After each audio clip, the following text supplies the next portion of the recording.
Well, we're here at Ingram's. I'm here with Ryan Corsiato. We're getting ready to go out, and we're going to catch ourselves some frog bass and maybe some jigs and Senko bass, maybe throw that Damiki vault around.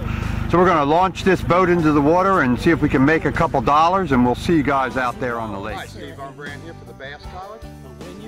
Down here at Ingram's Pond. This is in Lower Delaware. This is about a few miles away from Millsboro, right off of 113. I'm here this morning with Ryan Corsiato. Ryan's site member here. He's going to be one of our new pro staff this year, along with Alan Rosenberger. We're going to be fishing the Potomac River together. You're going to see us down there shortly in the Bassmaster tournaments with all the pro staff. Today we're trying out some of our techniques. We're going to be using a couple different things. We're going to try out today what's called the world's best bass frog.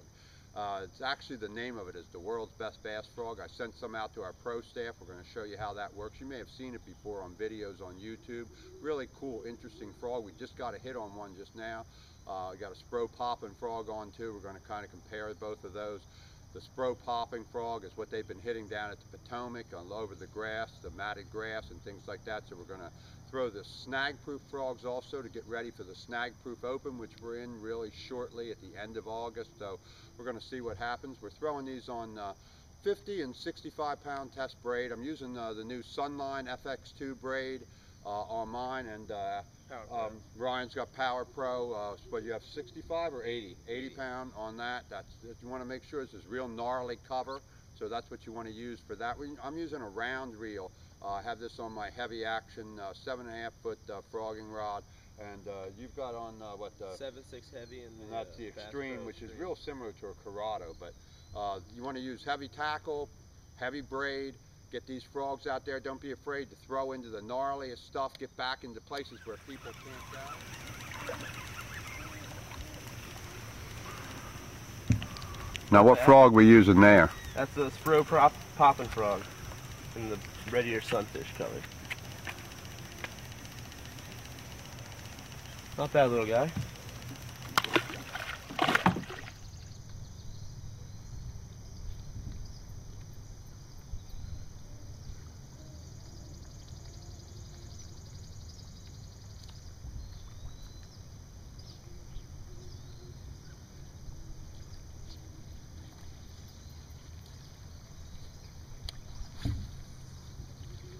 Tell them a little bit about how you're working this frog. Are you working it fast, or are you working it slow?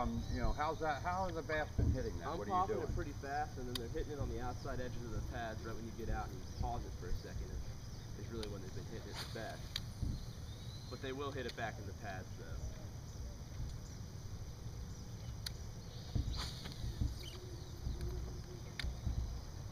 A lot of people have trouble with the frog. They lose a lot. They don't get a good hook set. They don't know how long they should wait. Now, generally what I do is as soon as I feel the weight of the fish, it's maybe a second, sometimes 2 seconds, but more like about 1 second. You'll feel the weight of the fish, and then I just set the hook as hard as I possibly can. Straight up.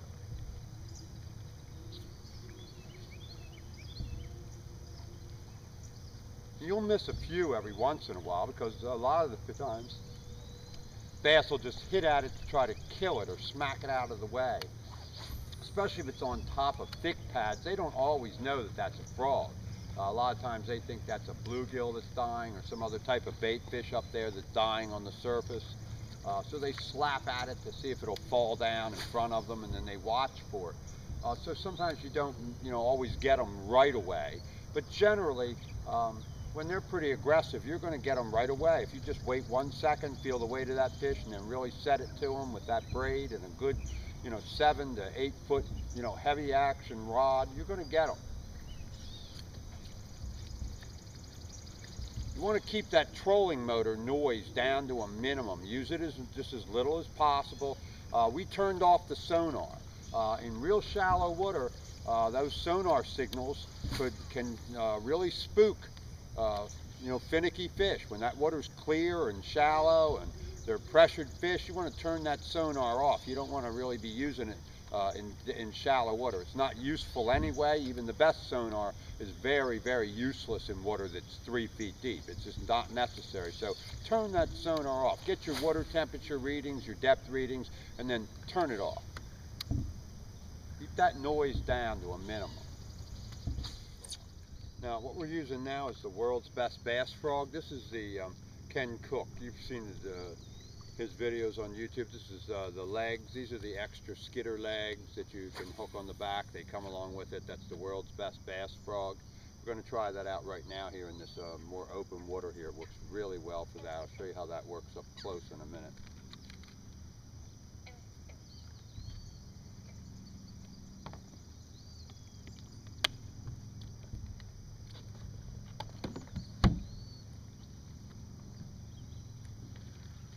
Now here's the way here's how it looks.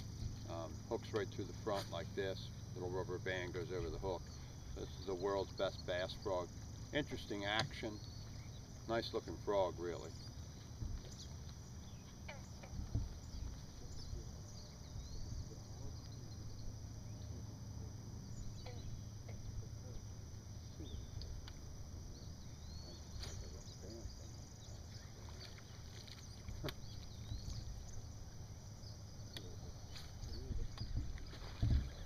Okay, that's decent. That looks decent. Yeah, it feels decent. Try to wrap it in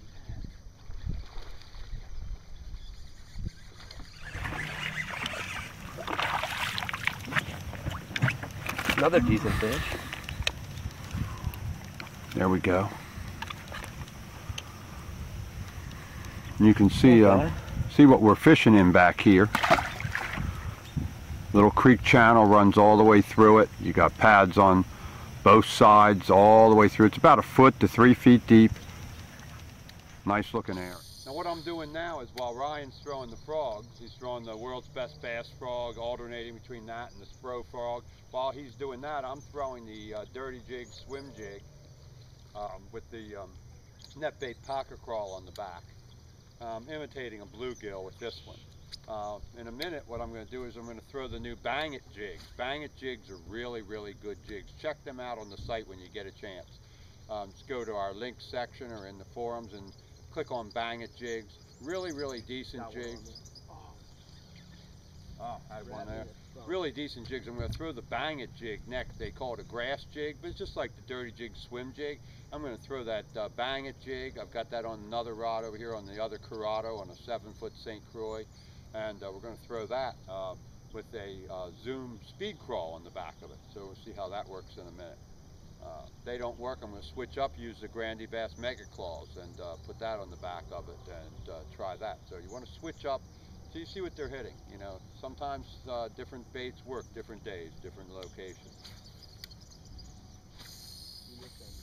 A lot of times these smaller ponds and lakes and things like that, even though it's not the river and the river fish are different, a lot of times if you go really close to the time you're going to be going to the river or the tournament is on the river, the temperatures are the same, water temperatures the same. It's a real good indicator of like how the bass are going to react to certain baits. And without going real far, if you don't have a lot of time, you stay close to home, you can at least you know, get yourself an idea of how the fish are reacting to certain, you know, baits, how they're hitting them and how they're, you know, really kind of adjust your techniques, you know, for when you get to the river to pre-fish it a little bit. So it's a good idea, and of course it's always a lot of fun too, isn't it?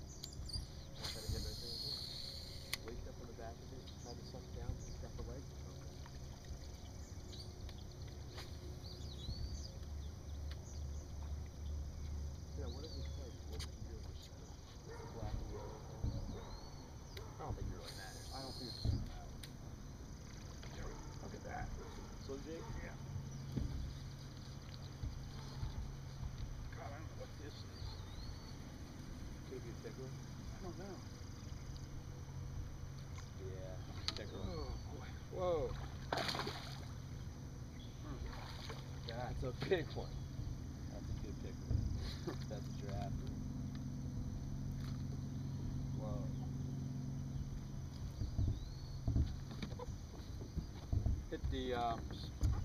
Hit the Dirty Jig swim jig. Man, hit it hard too right away.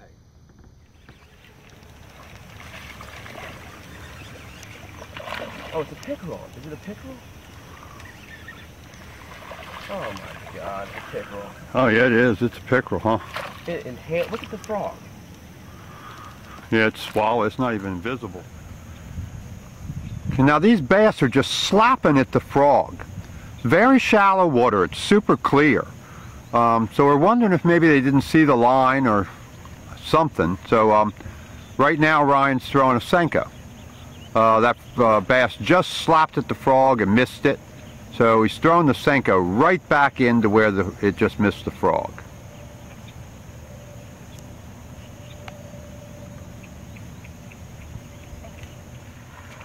That's what we're here for, bro.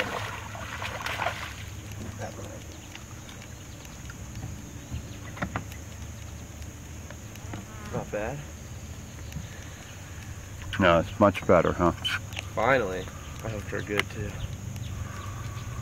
There we go. Couple pounds. Yeah. Not a bad fish, but nothing huge. And tell them how we found these fish here, where we are and what happened. We came way back in the nastiest stuff we can find, and there's bluegill and stuff jumping everywhere, and the bass, I guess, are chasing them, and they're back up in this stuff. So. Now, what's different about this, would you say, than where we've been? It's got a scum on top of it, a green film on top of the water, and they're definitely under it.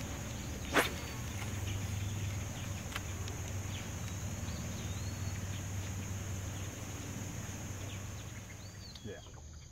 See, that was a decent bass, and it didn't miss. No. So maybe the ones that are hitting earlier were They could just be small. They could. There we go. Not a giant one. Picked this up on the Bang It jig. Caught it on Tommy Hoddle sent us these Bang It jigs. Put on the net bait pocket crawl on the back, black and blue Bang It jig. Picked up another bass there. We've been picking up a few here and there. Haven't filmed some of these other smaller ones. Ryan just had a smaller one here on a Senko, but catching them here and there. Nothing really big. We saw some 4 or 5 pounders go out in front of us in the really clear water. Had we known they were there, could have probably caught those, but you would have had to known they were there right up in the channel, up in that real clear stuff that we were in back there in the swamp. We'll see you guys in a minute. Okay, turn around. Alright, so this morning we worked the pads and the creek channel and all that with the frogs and caught some fish, and now it's getting hot out, and we're going to move into the laydowns on the sunny shore and see if the fish are positioned under the laydowns, and hopefully we can catch a few. What bait are you using right now? Bass. What's it called? The rattlesnake? Megatail rattlesnake. The 8-inch rattlesnake. Yeah, and that trophy hunter. Lightweight. What weight do you have on there? I honestly don't even know. Looks like a, what, a 16th? Probably around that. Yeah. Yeah. So And you're using that spinning rod, and you've got braid on that, don't you? 30-pound braid, Yeah. and then a fluoro leader, so we'll see.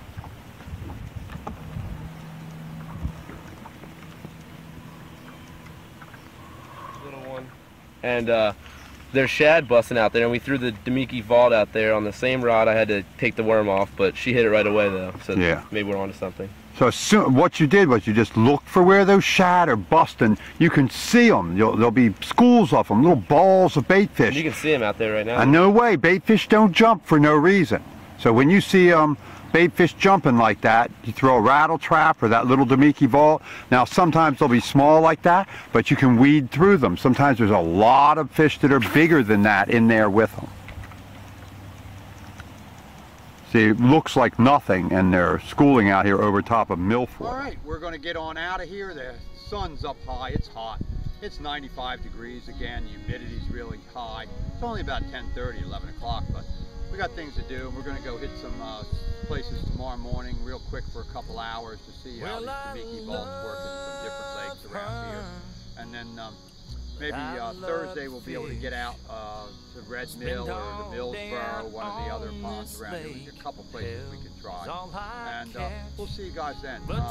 After that, we'll be heading down to the Potomac, so you're going to see Ryan there. We're probably going to fish out during the tournament, during the Bassmaster event. We'll Tom and Jonathan and Kurt are all out in that event. So you'll see us down there then.